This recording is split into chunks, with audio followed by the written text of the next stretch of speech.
भारत और नेपाल दोनों ही देशों के बीच मिलकर के काम करने के लिए ऐसी अपार संभावनाएं हैं।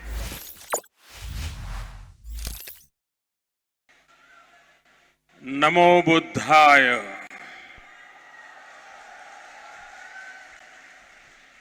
नेपाल के प्रधानमंत्री सम्माननीय श्री शेर बहादुर देउबा जी, आदरणीय श्रीमती आरजू देउबा जी, सभा में उपस्थित नेपाल सरकार के मंत्रीगण, बड़ी संख्या में उपस्थित बौद्ध भिक्षु एवं बौद्ध धर्मावलंबी, विभिन्न देशों से पधारे गणमान्य अतिथिगण,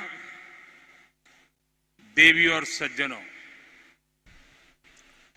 बुद्ध जयंती को पावन अवसर में यह सभा में उपस्थित यहाँ सबैलाई संपूर्ण नेपालवासीहरूलाई र विश्वका सबै श्रद्धालु जनलाई लुम्बिनीको पवित्र भूमिबाट बुद्ध पूर्णिमाको धेरै धेरै शुभकामना।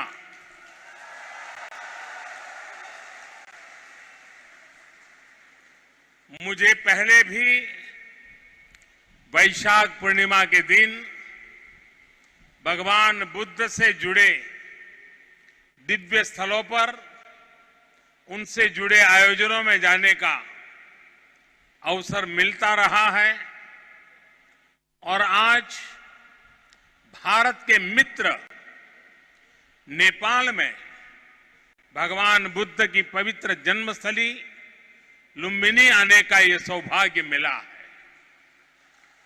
कुछ देर पहले माया देवी मंदिर में दर्शन का जो अवसर मुझे मिला वो भी मेरे लिए अविस्मरणीय है। वो जगह जहां स्वयं भगवान बुद्ध ने जन्म लिया हो, वहां की ऊर्जा, वहां की चेतना, ये अलग ही एहसास है। मुझे देखकर भी खुशी हुई कि इस स्थान के लिए 2014 में मैंने महाबोधि वृक्ष की जो सैपलिंग भेंट की थी वो अब विकसित होकर एक वृक्ष बन रहा है। साथियों, चाहे पशुपतिनाथ जी हो, मुक्तिनाथ जी हो, चाहे जनकपुर धाम हो या फिर लुम्बिनी में जब जब नेपाल आता है, नेपाल अपने आध्यात्मिक आशीर्वाद से मुझे कृतार्थ करता है। साथियों, जनकपुर में मैंने कहा था कि नेपाल के बिना हमारे राम भी अधूरे हैं।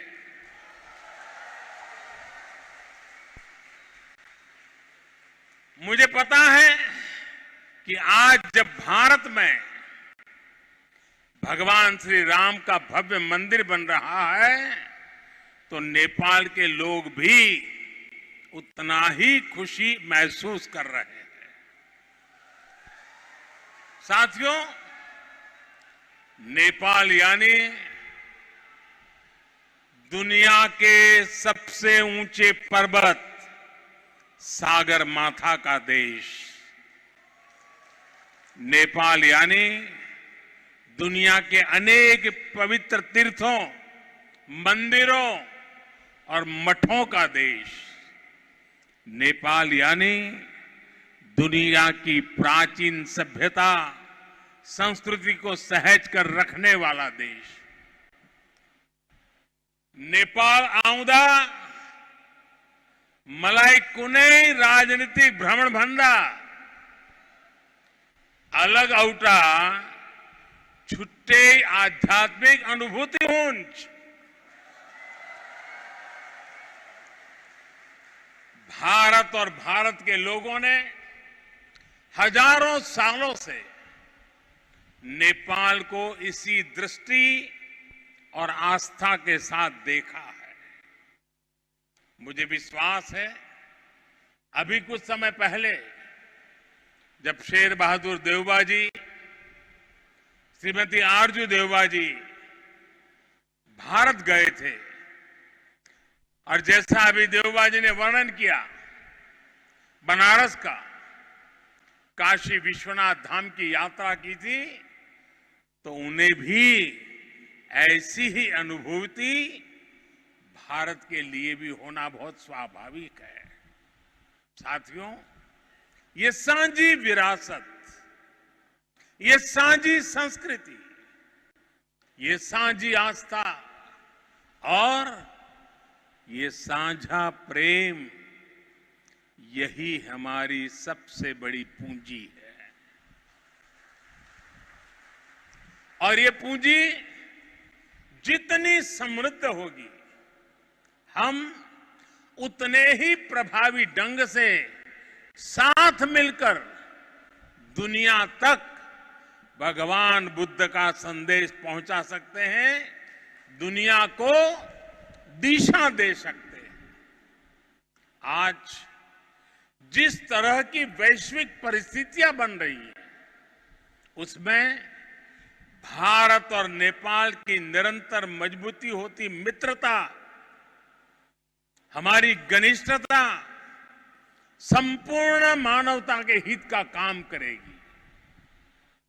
और इसमें भगवान बुद्ध के प्रति हम दोनों ही देशों की आस्था, उनके प्रति असीम श्रद्धा हमें एक सूत्र में जोड़ती है, एक परिवार का सदस्य बनाती है। भाइयों और बहनों, बुद्ध मानवता के सामूहिक बोध का अवतरण है। बुद्ध बोध भी है और बुद्ध शोध भी है, बुद्ध विचार भी है और बुद्ध संस्कार भी है। बुद्ध इसलिए विशेष हैं कि उन्होंने केवल उपदेश नहीं दिए, बल्कि उन्होंने मानवता को ज्ञान की अनुभूति करवाई। उन्होंने महान वैभवशाली राज्य और चरम सुख सुविधाओं को त्यागने का साहस किया। निश्चित रूप से उनका जन्म किसी साधारण बालक के रूप में नहीं हुआ था, लेकिन उन्होंने हमें यह एहसास करवाया कि प्राप्ति से भी ज्यादा महत्व त्याग का होता है। त्याग से ही प्राप्ति पूर्ण होती है। इसलिए वो जंगलों में विचरे, उन्होंने तप किया, शोध किया। उस आत्म शोध के बाद जब वो ज्ञान के शिखर तक पहुंचे, तो भी उन्होंने किसी चमत्कार से लोगों को का कल्याण करने का दावा कभी नहीं किया, बल्कि भगवान बुद्ध ने हमें वो रास्ता बताया जो उन्होंने खुद जिया था। उन्होंने हमें मंत्र दिया था, अप्पदीपो भव भिक्खवे, अप्पदीपो भव भिक्खवे, परीक्ष भिक्षवो, ग्राह्यम मद बचो न तू गौरवाद। अर्थात अपना दीपक स्वयं बनो, मेरे वचनों को भी मेरे प्रति आदर के कारण ग्रहण मत करो, बल्कि उनका परीक्षण करके उन्हें आत्मसात करो। साथियों, भगवान बुद्ध से जुड़ा एक और विषय है जिसका मैं आज जरूर जिक्र करना चाहता हूं।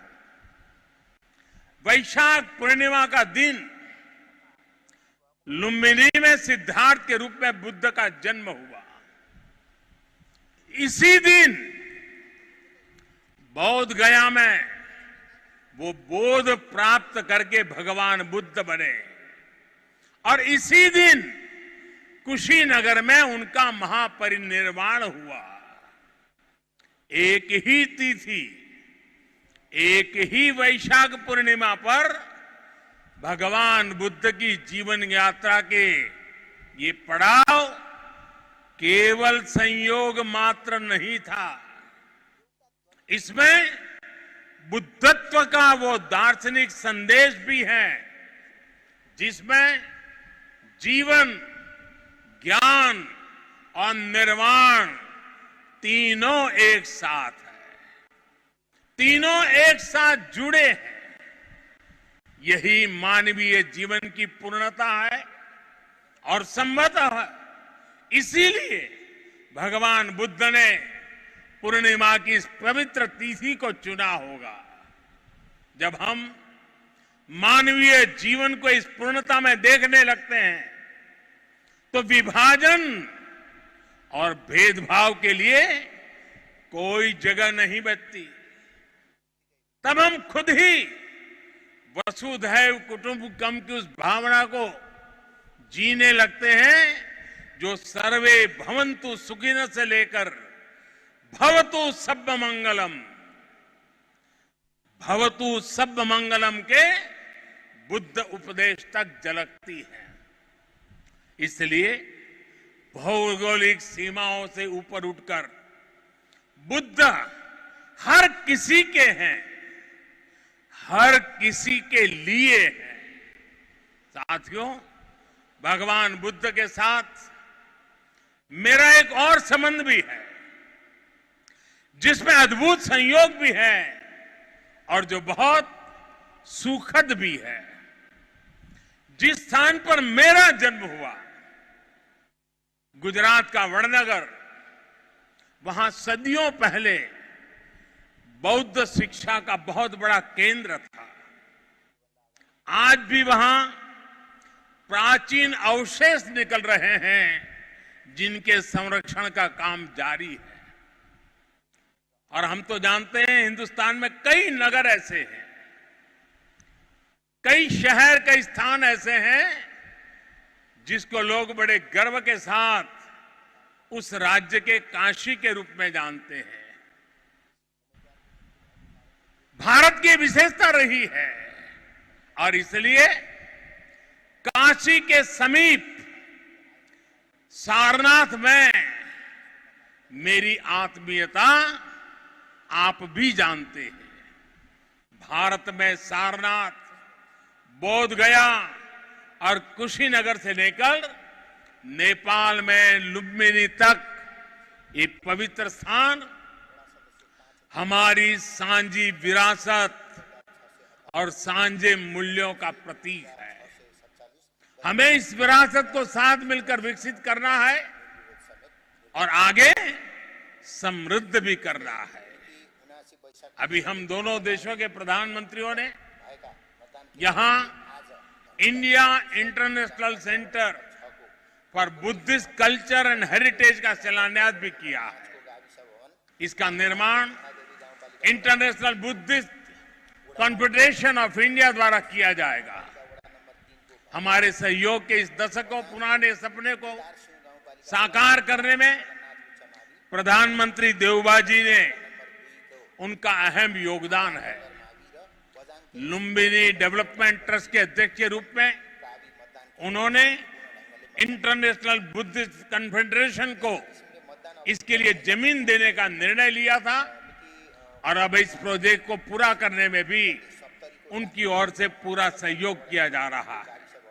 इसके लिए हम सभी हृदय से उनके आभारी हैं। मुझे खुशी है कि नेपाल सरकार बुद्ध सर्किट और लुम्बिनी के विकास के सभी प्रयासों को सहयोग दे रही है, विकास की सभी संभावनाओं को भी साकार कर रही है। नेपाल में लुम्बिनी म्यूजियम का निर्माण भी दोनों देशों के साझा सहयोग का उदाहरण है। और आज हमने लुम्बिनी बुद्धिस्ट यूनिवर्सिटी में doctor Baba Saheb Ambedkar chair for Buddhist studies स्थापित करने का भी निर्णय लिया। साथियों, भारत और नेपाल के अनेक तीर्थों ने सदियों से सभ्यता, संस्कृति और ज्ञान की विशाल परंपरा को गति दी है। आज भी इन तीर्थों में पूरी दुनिया से लाखों श्रद्धालु हर साल आते हैं। हमें भविष्य में अपने इन प्रयासों को और गति देनी होगी। हमारी सरकारों ने भैरवा और सौनौली में इंटीग्रेटेड चेकपोस्ट बनाने जैसे फैसले भी लिए हैं। इसका काम भी शुरू हो गया है। ये पोस्ट बनने के बाद बॉर्डर पर लोगों के आवागमन के लिए सुविधा बढ़ेगी। भारत आने वाले इंटरनेशनल टूरिस्ट ज्यादा आसानी से नेपाल आ सकेंगे। साथ ही इससे व्यापार और जरूरी चीजों के ट्रांसपोर्टेशन को भी गति मिलेगी। भारत और नेपाल दोनों ही देशों के बीच मिलकर के काम करने के लिए ऐसी अपार संभावनाएं हैं। हमारे इन प्रयासों का लाभ दोनों देशों के नागरिकों को मिलेगा। साथियों, भारत और नेपाल बीच को संबंध हिमालय जस्ते अटल छे। हिमालय जति के पुरानो छे। हमें अपने इन स्वाभाविक और नैसर्गिक रिश्तों को हिमालय जितनी ही नई ऊंचाई भी देनी है। खान पान, गीत संगीत, पर्व त्योहार और रीति रिवाजों से लेकर पारिवारिक संबंधों तक जिन रिश्तों को हमने हजारों सालों तक जिया है, अब उन्हें साइंस, टेक्नोलॉजी और इंफ्रास्ट्रक्चर जैसे नए क्षेत्रों से भी जोड़ना है। मुझे संतोष है कि इस दिशा में भारत नेपाल के साथ कंधे से कंधा मिलाकर काम कर रहा है। Lumbini Buddhist university, Kathmandu university और त्रिभुवन यूनिवर्सिटी में भारत का सहयोग और प्रयास इसके बड़े उदाहरण हैं। मैं इस क्षेत्र में अपने आपसी सहयोग के विस्तार के लिए और भी कई बड़ी संभावनाएं देखता हूं। हम इन संभावनाओं को और भारत नेपाल के सपनों को साथ मिलकर साकार करेंगे। हमारे सक्षम युवा सफलता के शिखर पर बढ़ते हुए पूरी दुनिया में बुद्ध की शिक्षाओं के संदेशवाहक बनेंगे।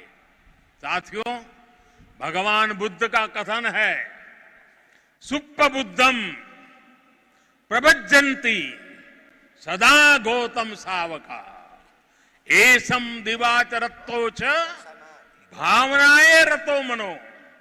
अर्थात जो हमेशा मैत्री भावना में, सद्भावना में लगे रहते हैं, गौतम के वे अनुयायी हमेशा जागृत रहते हैं। यानी वही बुद्ध के वास्तविक अनुयायी हैं। इसी भाव को लेकर आज हमें पूरी मानवता के लिए काम करना है। इसी भाव को लेकर हमें संसार में मैत्री भाव को मजबूत करना है। भारत और नेपाल बीच को मित्रता ले यस मानवीय संकल्प लाई पूरा कर यसई गरी मिलेर काम गरी हने कुरामा मलाई पूर्ण विश्वास छे। इसी भावना के साथ आप सभी को एक बार फिर से वैशाख पूर्णिमा की अनेक अनेक शुभकामनाएं। नमो बुद्धाय, नमो बुद्धाय, नमो बुद्धाय। धेरै धेरै धन्यवाद ज्ञापन गर्न चाहन्छु महामहिम श्री नरेन्द्र मोदी ज्यूमा उहाँको यो ऐतिहासिक र गरिमामय उपस्थिति अनि उहाँका अमूल्य र सद्भावपूर्ण भावहरूको लागि। आदरणीय महानुभावहरू, बदलिँदो विश्वको यो वर्तमान वस्तुस्थितिमा बुद्ध भूमि लुम्बिनीबाट नेपाल भारतको यो मित्रता, एकबद्धता, विश्व शान्तिको सन्देश, बुद्ध सोच, बुद्ध आचरणको उद्घोषले मानव कल्याणका सन्देश, विश्व शान्तिको सन्देश प्रभावकारी रूपमा फैलाउने छ भन्ने हामीले विश्वास लिएका छौँ र yes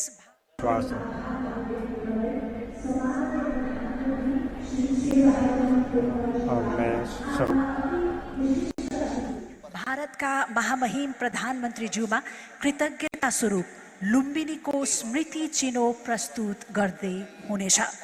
Ladies and gentlemen, the Right Honorable Prime Minister, Mr. Sher Bahadur Deuba, will be making a presentation, a gesture of gratitude and appreciation to the distinguished dignitary, His Excellency the Prime Minister of India, Shri Narendra Modi. The presentation is a replica of Siddhartha with Yasodhara during the 4th to 6th century AD. It's an image which was excavated from the Maya Devi temple of Lumbini.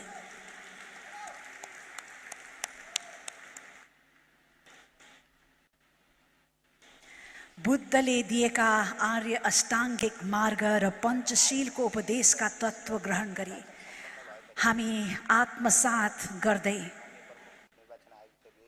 उनका पञ्चशीलको उपदेशका तत्त्वहरूलाई ग्रहण गरी आत्मसात गर्दै मार्ग प्रशस्त गर्दै मानव कल्याणको पथ प्रदर्शन गर्न सकिन्छ भन्ने यस भावको संयुक्त रूपमा उद्घोष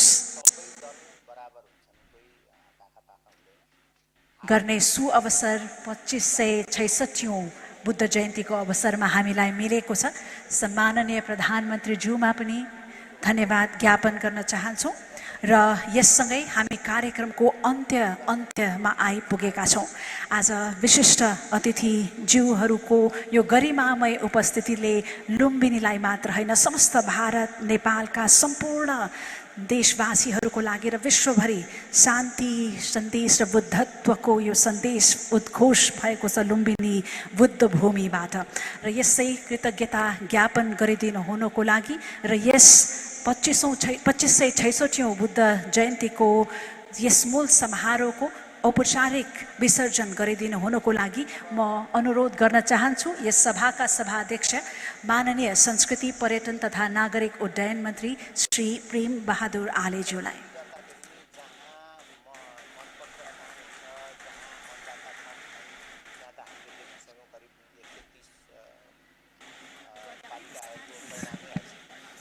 धन्यवाद। Right Honorable Prime Minister of Nepal, Mr. Sher Bahadur Deuba, Right Honorable Prime Minister of India, Shri Narendra Damodar Das Modi ji, respected First Lady Dr. Arju Rana Deuba, Ministers, Chief Minister, Members of Parliament, Chief Minister of Lumbini Province, Venerable Chief Abbots, Monks and Nuns, His Excellency Mr. Ajit Doval, Chief Security Advisor, Government of India, His Excellency Mr. Binay Mohan Quatra, the Foreign Secretary of India, Excellencies and high-level delegates, government officials, business organizations, esteemed Buddhist scholars, media person, ladies and gentlemen. I am delighted to welcome all distinguished guests to celebrate the 2566, Buddha anniversary, and Baisak Day 2079. Sakya Muni Buddha was born on Baisak Shukla Purnima of 623 BC in Lumbini. The Buddha got enlightenment in Buddha Gaya and passed away in Kushinagar, respectively, on the same day of Baisak Shukla Purnima. Baisak Day, therefore, is the auspicious day of Tri-Sun Yoga, the threefold blessed day. The government of Nepal and Nepali people are highly honored to have the opportunity of welcoming Right Honorable Prime Minister of India, Shri Narendra Modi ji in Nepal, to have the opportunity to celebrate 2566 Buddha Jayanti in Lumbini with His Excellency Modi ji is one of the rarest chances in the history of Lumbini Development Trust, for which the trust and people of Lumbini are indebted forever. Multicultural Nepal is the holy birthplace of Sakya Muni Buddha and the land of great Himalayas, including Mount Everest, the highest peak in the world. Lumbini embraces a huge potential of spiritual faith and peace value, as the Buddha himself designated it as the foremost pilgrimage site. In addition to Sakya Muni Buddha, two early Buddhas, namely Krakuchanda and Kanak Muni Buddha, were also born in Kapilvastu district of Nepal. Hence, Greater Lumbini area is the land of the Buddhas. Lumbini Development Trust has put its top priority to implement the Lumbini Master Plan. The Trust has currently completed 83% of the Master Plan. Presently, the Trust is undertaking various construction work, including road networks, solid waste management, beautification, cultural building, river taming, etc. The government of Nepal has aimed to complete the master plan within 3 years. The trust is also seriously working to nominate Tilaura Court as a World Heritage Site, and the process is in final stage. I hope Nepal will soon have Tilaura Court as a brand new World Heritage Site. The trust is also preparing a separate master plan of historic Buddhist sites like Tilaura Court, Kudan, Goti Hawa, Nigli Hawa, Ramgram, etc. The trust, in collaboration